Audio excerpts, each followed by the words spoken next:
Vamos a ir a nuestra palabra, la palabra de Dios, y vamos a ubicarnos en Daniel capítulo número 3. ¿Ok? Daniel capítulo 3. Daniel 3. ¿Listo? ¿Lo tienen ya?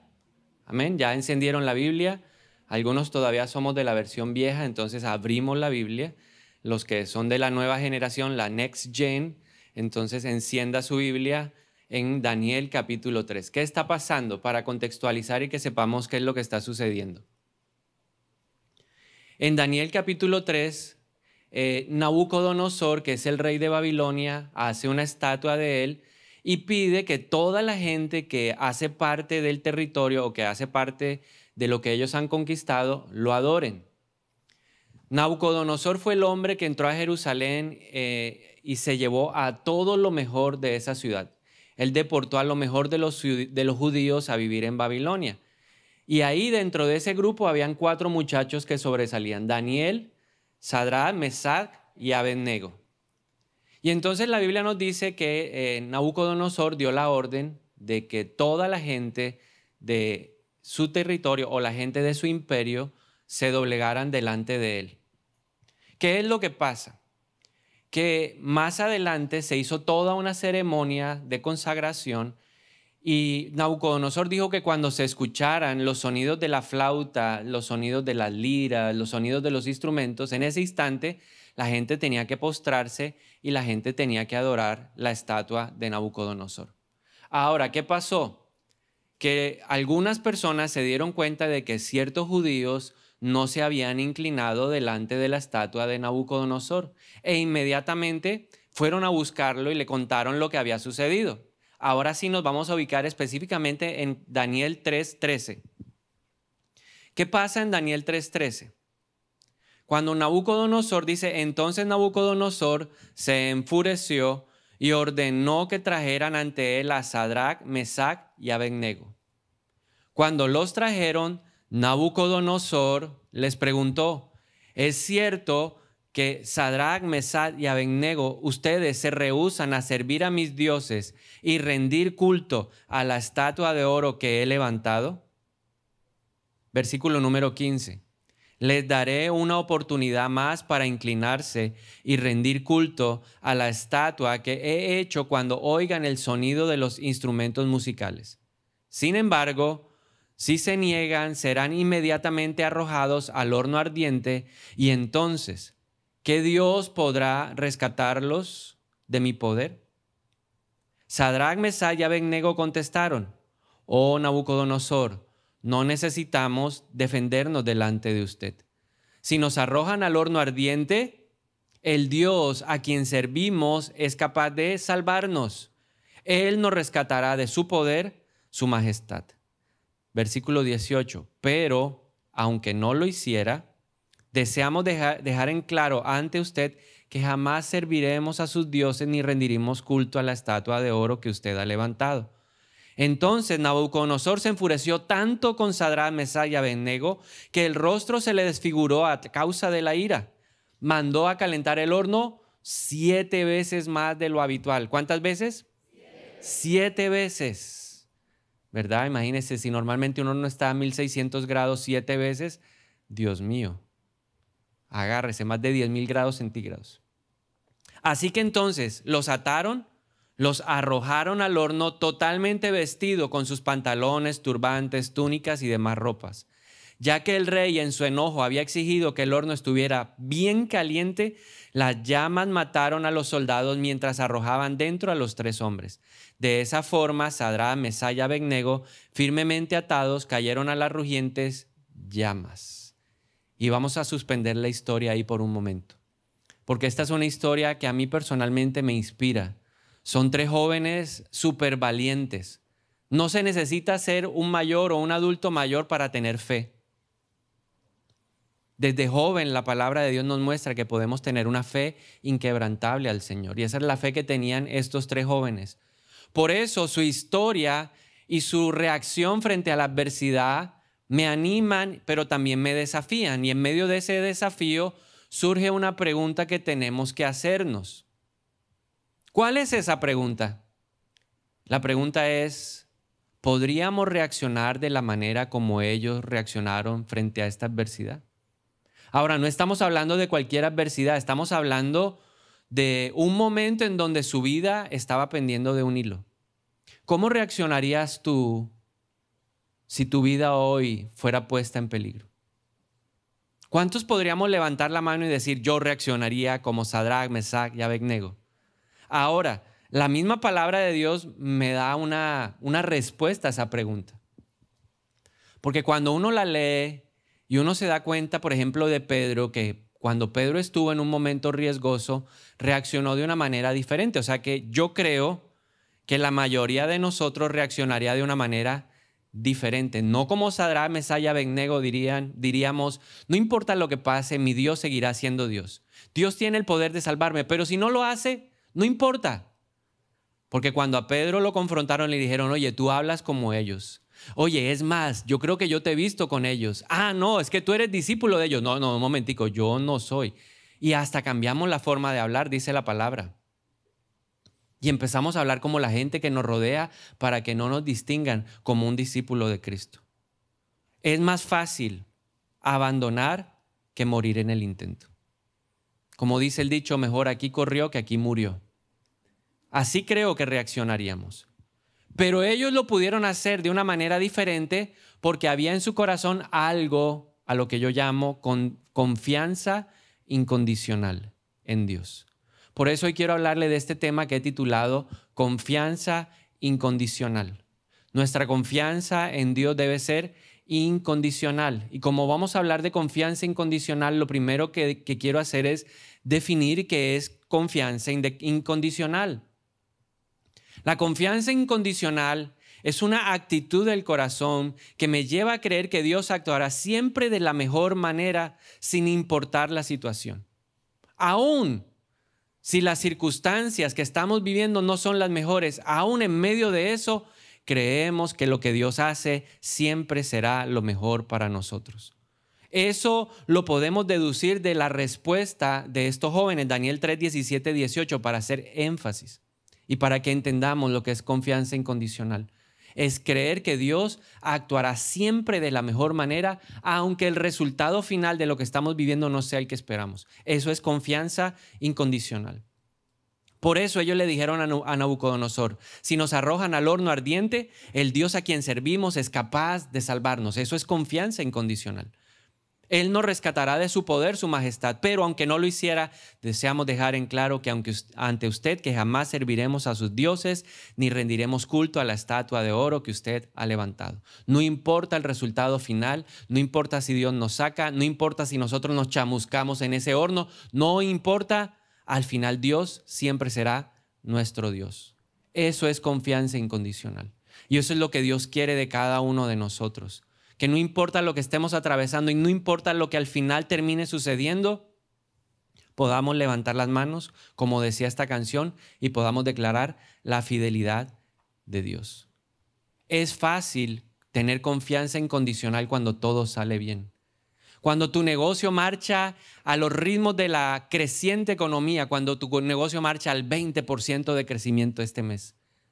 Cuando estás rompiendo las metas, cuando tus ventas están saliendo de todo pronóstico. Es fácil tener confianza en Dios cuando tú te casas, cuando tienes el anhelo de casarte y llega el príncipe azul o llega no la filistea, sino la princesa de Dios. Y te casas con ella y disfrutas. Es fácil creer en Dios cuando llegan los hijos que has tanto anhelado y deseado. Es fácil creer en Dios cuando estás sacando excelentes notas en la universidad y en el colegio. Es fácil creer en Dios. Es fácil decir Dios es bueno, Dios es fiel. Es fácil creer en Dios cuando a ti no te duele nada, cuando no tienes ninguna dolencia, ninguna enfermedad. Es fácil creer en Dios. No necesitamos tanta fe cuando la temporada que estamos viviendo es buena. Ahí no necesitamos mucha fe. Nos animamos, estamos felices, nos sentimos contentos, le decimos a la gente, Dios es bueno todo el tiempo, Dios es bueno. Lo decimos así, nos llenamos la boca y nos jactamos de que todo es bueno. Oiga, inclusive a algunos, cuando todo está tan bueno, se les olvida quién es Dios. Porque el Señor le dijo a Israel, estás viviendo un momento difícil, pero te voy a llevar a la tierra prometida. Y en Deuteronomio el Señor le dijo al pueblo, cuando tú tengas dinero o cuando tú seas poderoso, no se te olvide quién te dio poder para hacer las riquezas. Entonces, en las temporadas buenas hay un riesgo, olvidarse de Dios. Por eso ahí es fácil tener confianza incondicional. Pero ¿qué pasa cuando las cosas se ponen un poquito oscuras? Cuando tu trabajo ya no está como tú quieres. Cuando los cimientos de donde tú estás se estremecen y dicen va a haber un remesón. O cuando llega ese jefe implacable que está buscando tu cabeza. ¿Alguna vez le ha pasado? Y uno empieza a tragar así como, uno empieza a sufrir. Ahí ya como que la confianza no es tan incondicional. ¿O qué pasa cuando tú te has casado y quieres tener hijos y no los has podido tener? ¿Cuántos se han desesperado porque están orando por algo pero no hay respuesta? Porque no llega la bendición. A ver, sea sincero y levante su mano y diga que a usted también le ha pasado. Creo que a muchos nos ha pasado. Lloramos, pero la respuesta no llega. Y entonces nos empezamos a sentir como incómodos, inconformes y empiezan a aparecer algunas emociones negativas como el desánimo, el desaliento, la amargura. Y si usted no me cree, véalo ahí en la Biblia. El pueblo de Israel le pasó todo eso. Se desanimaron. Y Dios nos sacó, ¿para qué? Para traernos a morir al desierto. Y Dios nos vino ¿a qué? A darnos vueltas. Y estamos aburridos del maná. Estamos hartos de comer todos los días lo mismo. Y empezamos a cuestionar a Dios. Y aparece en nuestra vida la mala actitud. A ver si con mala actitud, eso es como el hijo que se quiere ahí como sublevar, rebelar. Entonces voy a hacerle mala cara a mi papá, le voy a pelear a mi papá, a ver si mi papá doblega el brazo. Y resulta que el papá no va a doblegar el brazo porque él sabe que es lo mejor. Y nosotros intentamos en medio de esa espera, cuando la respuesta no llega, intentamos manipular a Dios. ¿Cuántos han manipulado a Dios alguna vez? Me voy a poner bravo, no voy a ir a la iglesia más. Es más, no voy. Hoy no me conecto, punto. ¿Cuántos lo han hecho alguna vez? ¿Cierto? Y no leo la Biblia más y ya se acabó. Esta historia hasta aquí llegó. Pero eso no es confianza incondicional, eso se llama confianza condicional. Y a veces queremos vivir la vida cristiana con confianza condicional, no con confianza incondicional. Estos muchachos que dijeron, Dios nos puede salvar. Creemos que Dios tiene el poder para hacerlo. Pero aún, si no lo hace, no vamos a adorar a los dioses de esta nación. ¿Qué significa? Que ellos seguirían adorando a Dios, pasara lo que pasara. Hebreos 11:6 dice que sin fe es imposible agradar a Dios, que para acercarse a Dios debemos creer que Él existe y que Él recompensa a los que lo buscan con sinceridad. Pero esa no es una fe cualquiera. No es cualquier fe la que te permite acercarte a Dios, es una confianza incondicional. Diga conmigo, confianza incondicional. El problema es que le decimos a Dios, si tú haces esto, si tú me respondes de esta manera, si tú me traes al príncipe, a la princesa, si tú me das el trabajo, si tú me das el ascenso, si yo logro las ventas, si yo paso el año, si paso el semestre, entonces te serviré con todo mi corazón. Seré el más devoto de los devotos. Entraré al grupo de la alabanza, te lo prometo, Señor. Porque esa es nuestra manera de vivir. Porque la mayoría de nosotros queremos torcer el brazo de Dios para decirle creo en ti. No nos gusta someternos a la voluntad de Dios. La confianza incondicional implica que yo aprenda a aceptar la voluntad de Dios, a creer que la voluntad de Dios es buena, agradable y perfecta. Pero ojo, la mayoría vivimos con confianza ¿qué? Condicional. La mayoría vivimos con esa confianza. Si Dios me bendice, si Dios hace esto por mí, entonces yo sí creeré. Entonces no me inclinaré más ante los dioses de este mundo. Si Dios hace lo que yo quiero. Esta confianza es peligrosa. ¿Por qué la confianza condicional es peligrosa? 2 razones. Razón número 1. Quiero decirte que en la vida las cosas no siempre saldrán como tú esperas. Yo recuerdo hace muchos años, tenía 10 años o 12 años por ahí, y en el colegio hicieron una tarea o pusieron una tarea que era visionarse. ¿Cómo te visionas en unos años? Y entonces yo hice el ejercicio y me visioné, entonces ponían, bueno, ¿a qué edad te piensas casar? ¿A qué edad? Cosas que le ponen a uno en el colegio. Y yo dije, a los 28, 29, 30 años me caso. Bueno, y así salió, me casé. Pero en ese ejercicio yo había puesto que quería tener hijos a los 31, 32, ese era el plan. Pero ¿qué me ha enseñado el camino con el Señor? Que no todo sale como tú quieres. Los hijos no llegaron por arte de magia en mi caso. Y mi esposa les contó el testimonio a algunos. En la segunda reunión creo que contó el testimonio de todo lo que nos tocó batallar con eso. Ese fue un valle. Y se demoraron y llegaron más tarde de lo que esperábamos. Pero ¿era parte de qué? Del plan de Dios. Ahora, ¿estamos dispuestos a aceptarlo? Porque la vida no siempre te dará lo que tú quieres. La vida no te dará como consecuencia de tu fe el cumplimiento de tus expectativas. A veces sí, a veces no. Porque la vida es de montes y la vida es de valles. Y la segunda razón por la cual esta confianza es peligrosa es porque si tú cimientas tu vida espiritual en ella, no soportarás las presiones de la vida. Te haces frágil ante las presiones de la vida. ¿Y sabe qué trae la fragilidad? La fragilidad termina o trae como consecuencia el alejamiento de Dios. Terminarás innegablemente alejándote de Dios. Porque a alguien tienes que terminar culpando de lo que no ha pasado en tu vida y que tú querías. Y normalmente la gente y nosotros terminamos culpando ¿a quién? A Dios. Es que Dios no quiso. Es que Dios es malo. Es que Dios tiene favoritos. A Él sí y a mí no.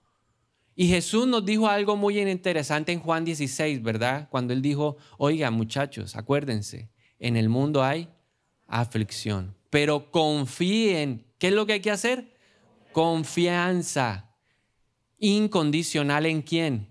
En Él. Él dijo, confíen en mí porque yo he vencido el mundo. O sea, cuando vengan las aflicciones, tu confianza debe ser una confianza incondicional.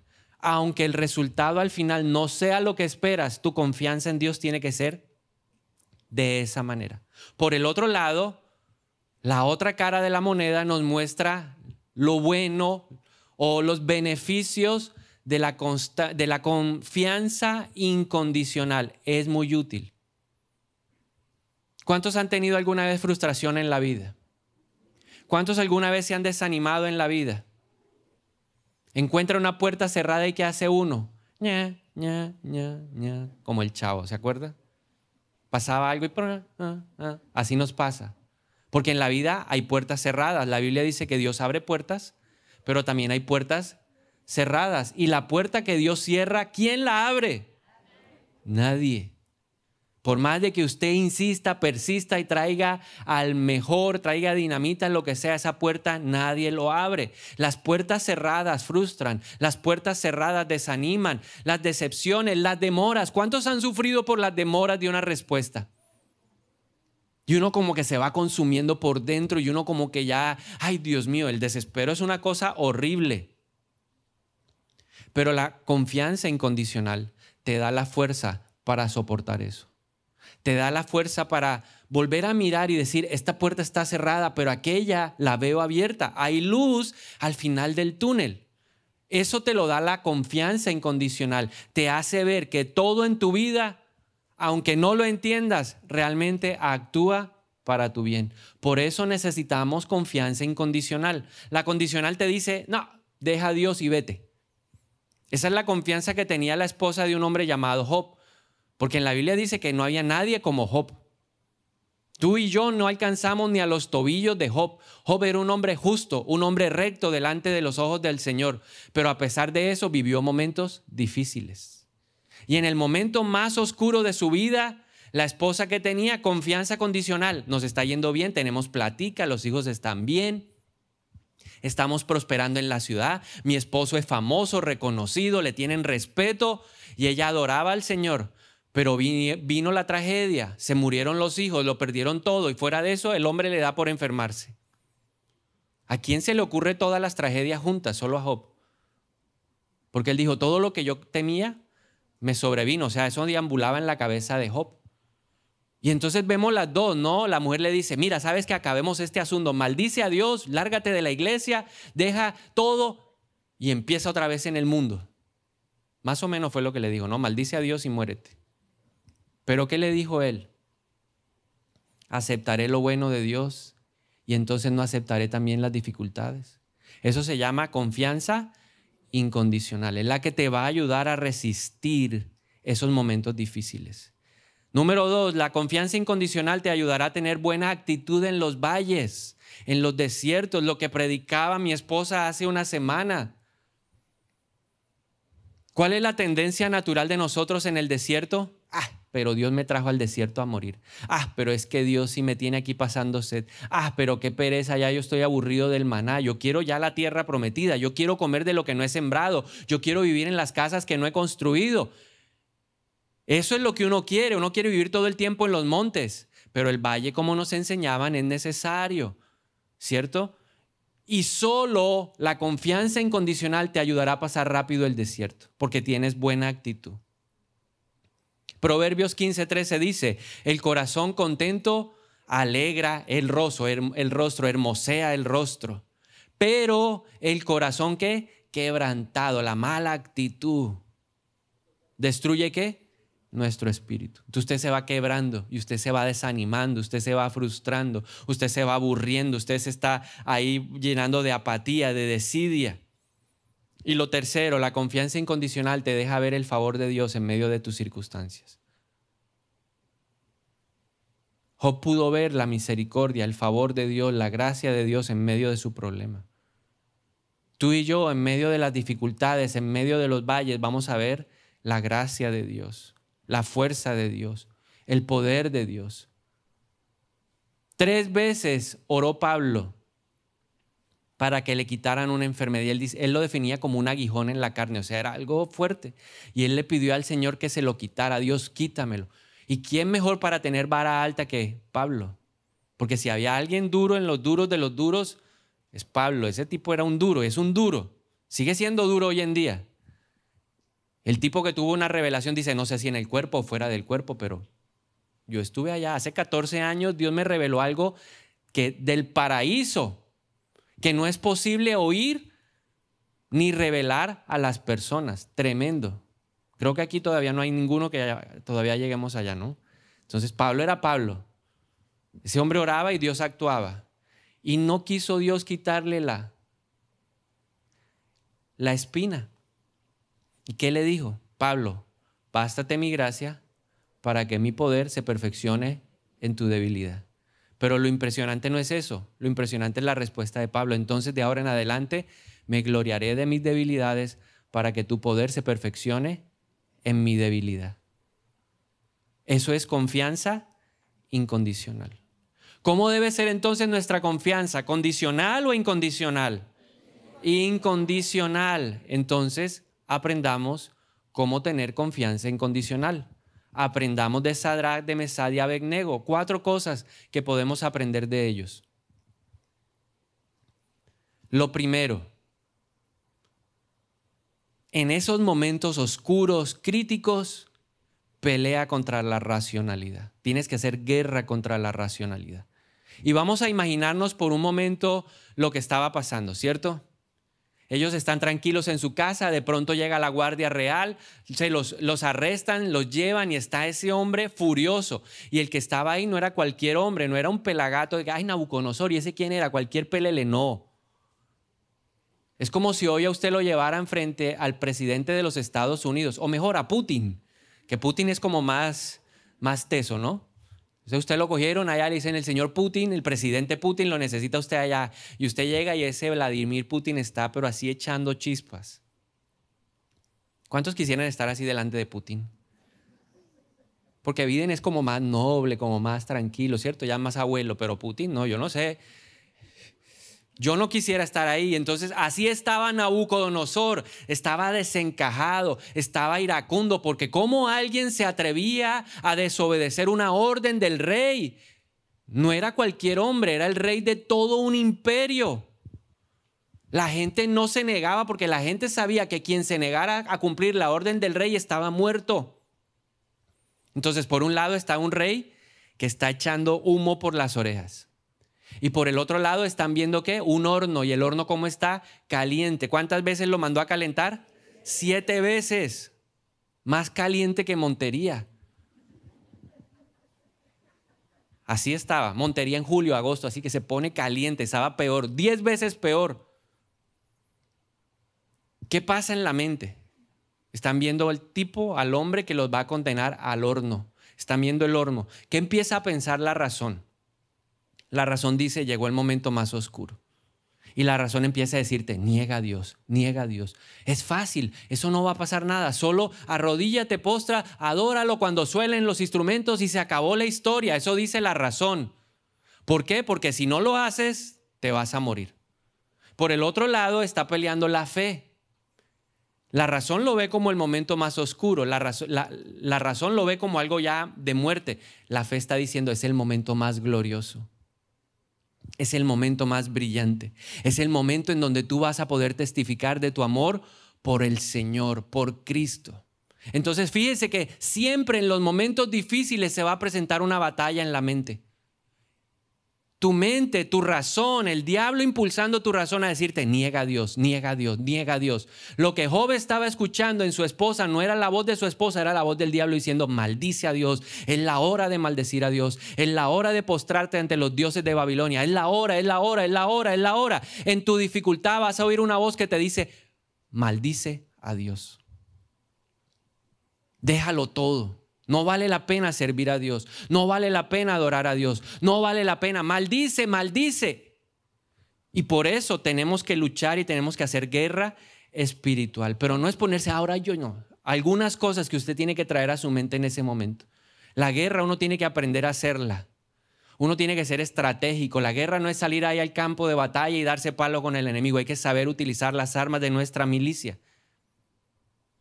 Cuando usted esté atravesando ese momento oscuro, recuerde estas cosas y dígaselas, porque la fe viene por el oír y el oír por la palabra de Dios. Los planes de Dios para mi vida son de bien y no de mal. ¿Qué significa esto? El plan de Dios es mejor. Aunque mi plan no esté saliendo, el plan de Dios es mejor, dígaselo. ¿Qué más tiene que decirle a su mente? Su mente tiene que reconocer que en la vida las cosas no pasarán siempre como queremos o planeamos. Dígaselo. Yo sé que los planes de Dios son buenos. Los planes de Dios son mejores para mí. Yo sé y reconozco que no siempre las cosas saldrán como yo espero. Otra cosa que usted se debe decir es que el camino de Dios no es una línea recta. Si usted pensaba eso, permítame sacarlo del engaño. Los caminos de Dios implican montes, valles.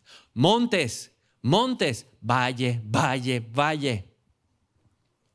Ese es el camino de Dios.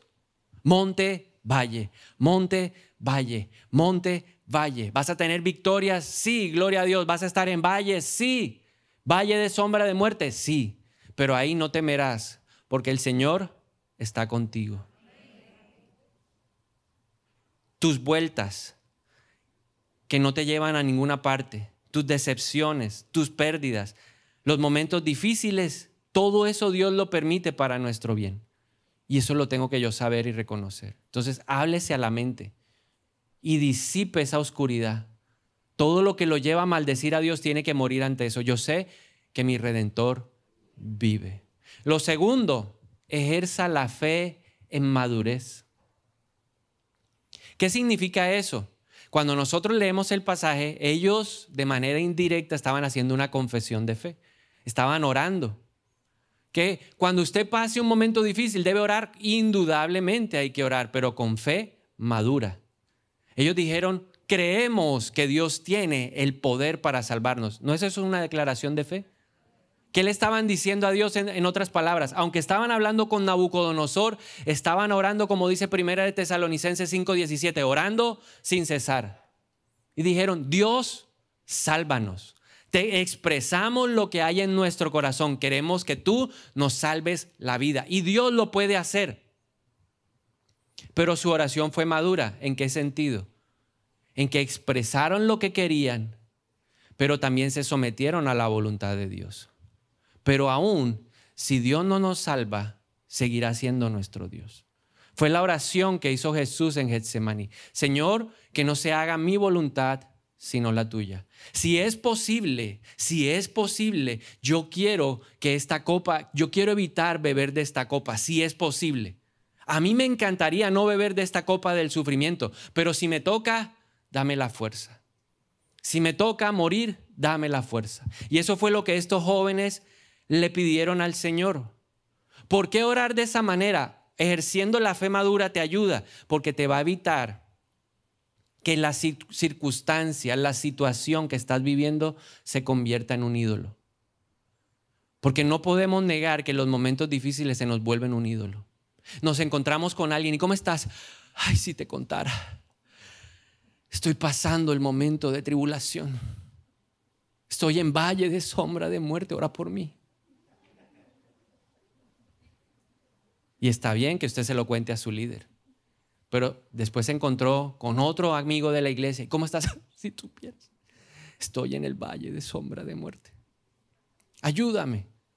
Y así nos encontramos con toda la iglesia y toda la iglesia ya sabe que el hombre está ¿qué? En valle de sombra de muerte. Y se encuentra la iglesia con el pastor. ¿Pastor sabe? No sé. ¿Que él está en valle de sombra de muerte? No puede ser. Y el último que se entera es el pastor. Qué cosa rara. ¿Cómo va a ser? No dejes que se roben tu gozo. Cuando descansas en las manos de Dios, el gozo del Señor se vuelve tu fortaleza. Ejerce la fe con madurez. Señor, esto es lo que yo quiero. Esto es lo que yo deseo. Esto es lo que yo anhelo. Yo pongo delante de ti. Y sí, ayune. Haga vigilia. Todo eso, hágalo. Pero al final dígale que se haga tu voluntad y no la mía. Y ayúdame, Señor, a aceptarla. Ayúdame a entenderla. Ayúdame a pasar este momento. Ayúdame, Señor, y fortaléceme. Y en ese instante Dios que envía ángeles, como le envió a Jesús. Y así como envió ayuda para Sadrach, Mesach y Abednego. Lo tercero, en medio de esos momentos difíciles, ten la convicción de que Dios está en tu batalla. En la vida hay muchos hornos de fuego que ya has pasado, pero en la vida también hay hornos de fuego que te están esperando. Yo quisiera decirte que ya se acabaron, nunca más vas a tener un horno de fuego, yo quisiera. Pero Jesús dijo, en el mundo hay aflicción. Yo veo a un joven y yo digo, ¿cuántos hornos le faltarán? Sí, yo ayer me lo preguntaba porque ayer estaba en el Camping Teens y yo bautizaba, Señor, en el nombre de Jesús. Y mientras salían yo decía, ¿cuántos hornos le faltarán, Padre? ¿A qué temperatura le irás a colocar el horno, Señor? Sí, porque uno los ve tan tranquilos. Yo digo, uy, Señor, la que les espera, Dios. Mira al de la, dígale, uy, lo que le espera. Eso. Pero lo bueno es que Dios está ahí en el horno. Amén. Daniel 3, 24 al 25 dice, de pronto Nabucodonosor, lleno de asombro, se puso de pie de un salto y exclamó a sus asesores, ¿no eran 3 hombres los que atamos y arrojamos dentro del horno? Sí, su majestad, así es, le contestaron. Miren, miren, gritó Nabucodonosor, yo veo a 4 hombres desatados que caminan en medio del fuego sin sufrir daño. Y el 4.º hombre se parece a un Dios. Y después Isaías, o antes Isaías había escrito que aunque tú andes por las aguas, no te anegarás. Y aunque andes por el fuego de la vida o por las pruebas de fuego, no te quemarás. ¿Pero por qué pudieron ver al 4.º hombre? Porque ellos tenían una confianza incondicional. Dios, no importa lo que pase. En el horno de fuego, ¿quién va a estar? Dios. ¿ok? Y número 4, estos jóvenes le pusieron su sueño, su anhelo en el altar a Dios. ¿Qué era lo más valioso que ellos tenían? Su vida. Y le dijeron: Señor, queremos vivir y queremos seguir viviendo. Creemos que estamos muy jóvenes para morir. Hay mucho trabajo por hacer por ti. Pero si morimos, no te vamos a dejar de honrar. Y a veces Dios no nos ha dado la casa y nosotros bravos con Dios porque es que no me ha dado la casa, no me ha dado el carro, no me ha dado el trabajo, no me ha dado la novia, no me ha dado el novio, no me ha dado el esposo, no me ha dado los hijos, no me ha sanado. Todavía me duele, Señor. Y me duele. Pero que ellos lo pusieron en el altar. Así no me des lo que yo te estoy pidiendo, tú vas a ser mi Dios. ¿Cuántos son capaces de hacer una oración así? Sí, eso se llama confianza incondicional. Aunque no llegue lo que yo quiero, seguirá siendo mi Dios. Cuando las cosas se pongan oscuras en tu vida, ¿cómo debe ser tu reacción? Levantar las manos y decirle: Dios, tú tienes el poder de hacerlo. Tú me puedes sanar, o tú me puedes dar esto, o tú me puedes dar un nuevo trabajo, o me puedes llevar a otro lugar. Tú lo puedes hacer. Pero aún si no lo haces, yo seguiré ¿qué? Honrándote. Yo seguiré adorándote. Y miren cómo termina la historia, porque hay que terminar la historia. Esto no puede quedar así abierto. Daniel 3, 26 al 30. Entonces Nabucodonosor se acercó tanto como pudo a la puerta del horno en llamas y gritó: Sadrach, Mesach y Abednego, siervos del Dios Altísimo, salgan y vengan aquí. Así que Sadrach, Mesach y Abednego salieron del fuego. ¿Qué pasó? ¿Salieron de dónde? ¿Y quién los sacó del fuego? ¿Quién te va a sacar del fuego? ¿Un hombre? ¿Una palanca?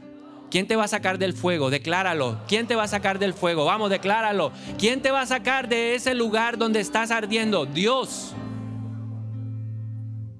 Ellos salieron del fuego. Entonces los altos funcionarios, las autoridades, los gobernadores, los asesores los rodearon y vieron que el fuego no los había tocado, no se les había chamuscado ni un cabello, ni se les había estropeado la ropa, ni siquiera olían a humo.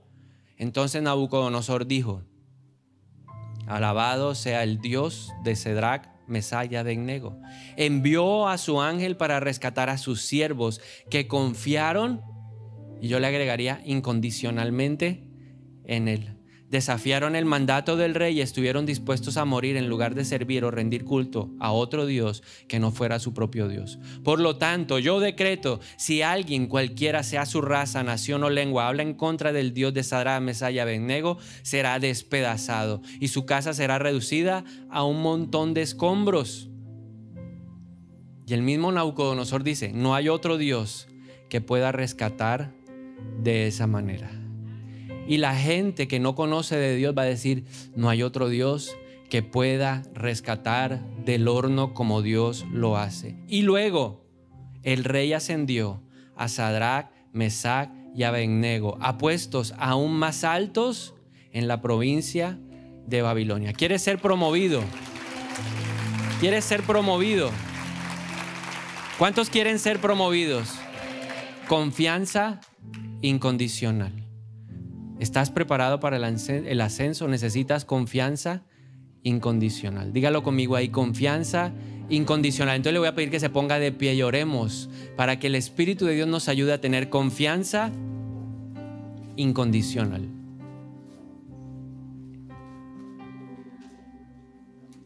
¿Qué tal si usted está atravesando ese valle difícil? El valle del que nos hablaban hace una semana.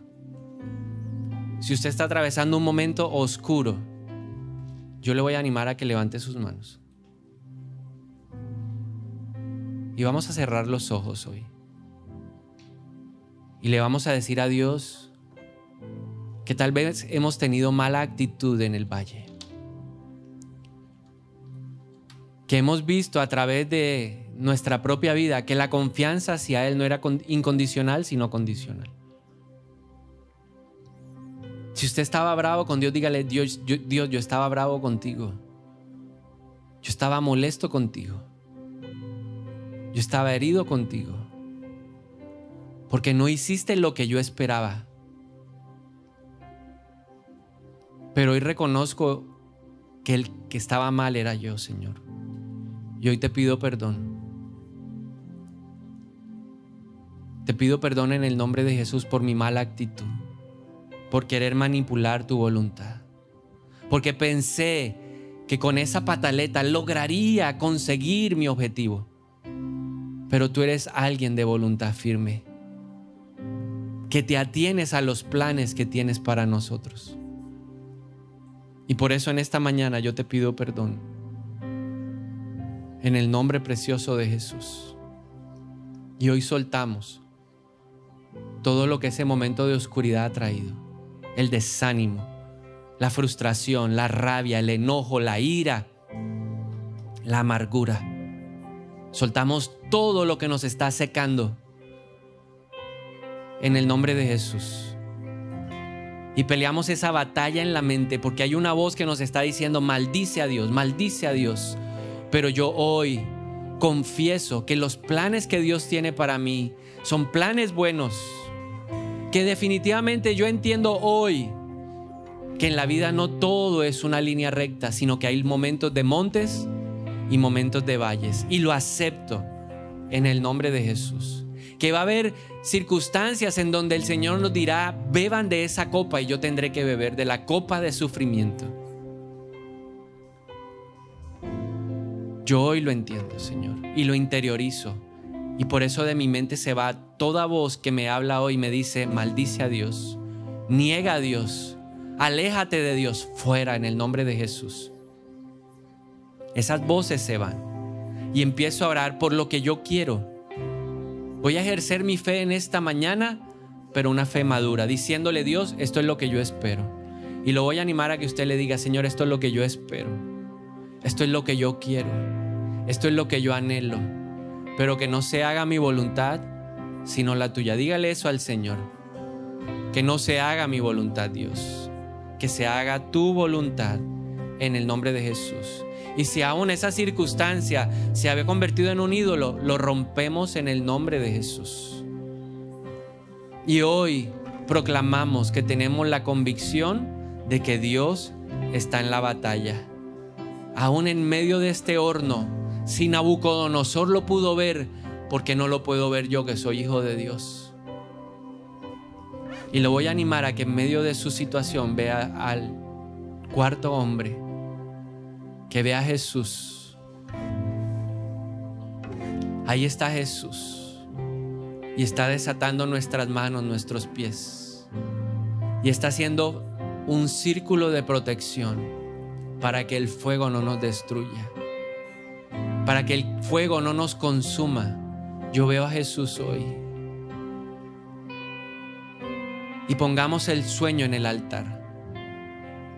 Y hagamos esa oración y digámosle: Señor, tú tienes el poder para hacerlo.